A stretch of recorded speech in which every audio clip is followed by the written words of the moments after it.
We're glad you're with us. Our top story tonight, a St. John's County couple is sharing their story of survival in Israel when Hamas began bombing the country more than a week ago. And sadly, some of their extended family did not survive.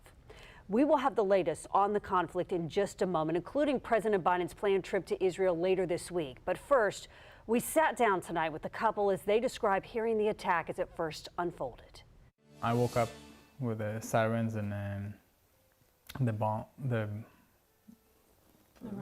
rockets being bombed.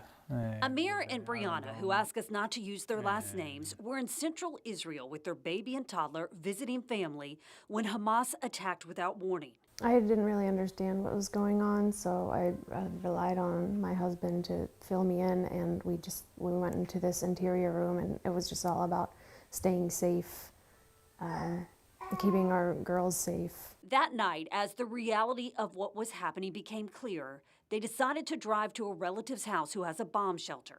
And so we were on the highway, and we had to stop twice and get off the side of the road under a bridge, get the babies out of the car, like duck between the car and the guardrail.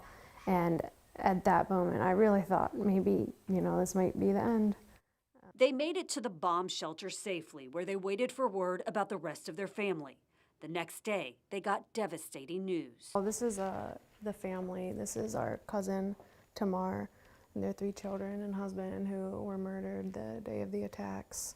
It's still hard to process. Their flight home, planned for the day after the attacks, was canceled, but eventually they made it out and back to the First Coast. The towns that were infiltrated on Saturday, we were there 2 days prior. We drove past nearly all of them 2 days prior and stayed in one for a few hours visiting family.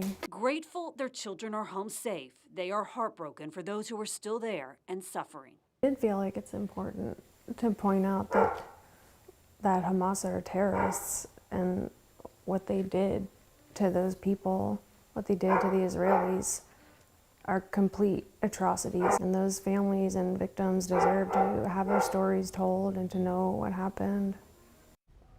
And Amir grew up in Israel. He is an Israeli military veteran. His parents and his grandmother are still there, and they are staying in close contact with all of their loved ones as this war rages on.